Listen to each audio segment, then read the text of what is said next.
咗你點樣活落去。越瞓越短唔係講笑，每一個睡眠階段都代表個身體行緊唔同嘅路，有啲係續命，有啲直頭係慢性自殺。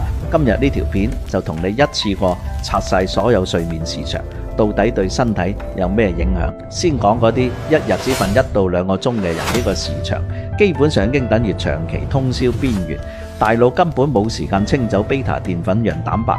之前我講過一條關於瞓覺嗰陣大腦做緊咩嘅片，入面已經講得好清楚，人一瞓着個腦就會拼命清理日頭積落嚟嘅垃圾。呢件事唔係按個掣就搞掂，而係好似做家務咁，要一步一步慢慢清，時長唔夠，第二日就會反應慢半拍，講嘢似斷線，眼神發直，交感神經亢奮，心跳飆高，血壓都壓唔住，疲勞直爆表，情緒就好似引線一樣，一撻就着，仲會頭痛，甩頭髮甩得犀利，男仔會明顯覺得精力虛，慾望低。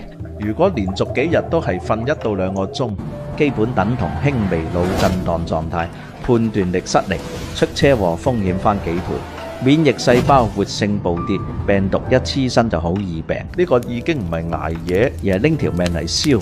第二個係瞓2到4個鐘，呢個亦都係而家社會短期搏命最常見嘅時長。你以為自己仲頂得住，其實個身體一早散晒。慢波，睡眠嚴重不足，肌肉冇辦法修復，記憶都冇辦法鞏固。日頭成個人好似行屍走肉，胰島素敏感性下降，糖分代謝徹底亂套。跟住就會出現餐前低血糖、餐後血糖飆升，胃飢餓素同瘦素都失衡，即係一個不斷催你食嘢，一個又收唔到飽肚信號，最後就會越捱越肥。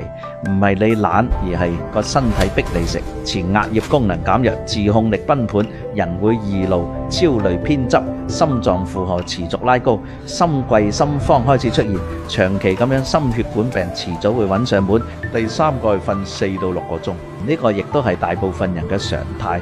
睇落好似正常，其實係最危險嘅自我欺騙。你以為自己瞓夠咗，但事實上快速眼動睡眠俾人斬走咗一大半。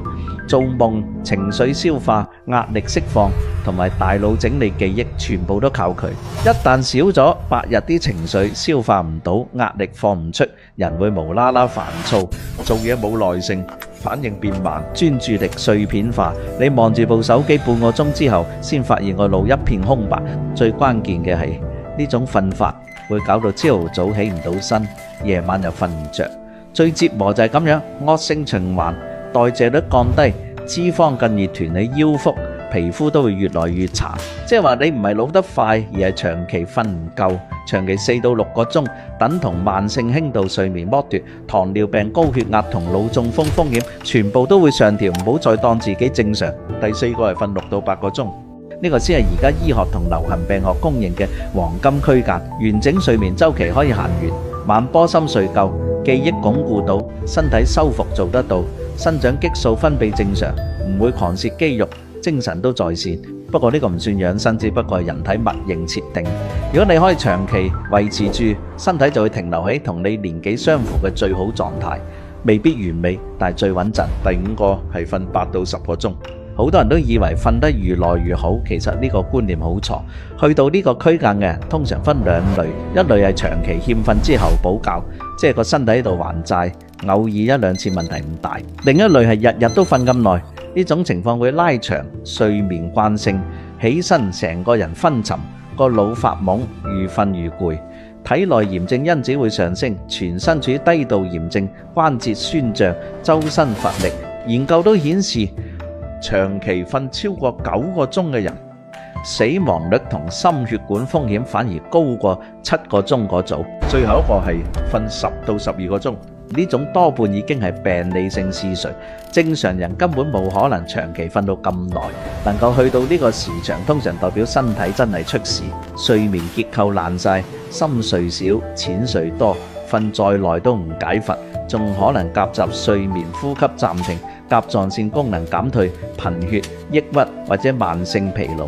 簡單講就係你個身體已經拉緊警報，好多器官開始死機。所以話你瞓幾耐，從來唔止係習慣，而係生命程式。睡眠週期、褪黑素節律、皮質醇波動、交感神經張力、炎症水平同埋胰島素敏感性，全部都會被你每日瞓幾耐鎖死。唔好再用我少瞓都冇事嚟呃自己。你今日瞓幾耐就係你聽日會變成點，亦都係你10年後條命會行成點。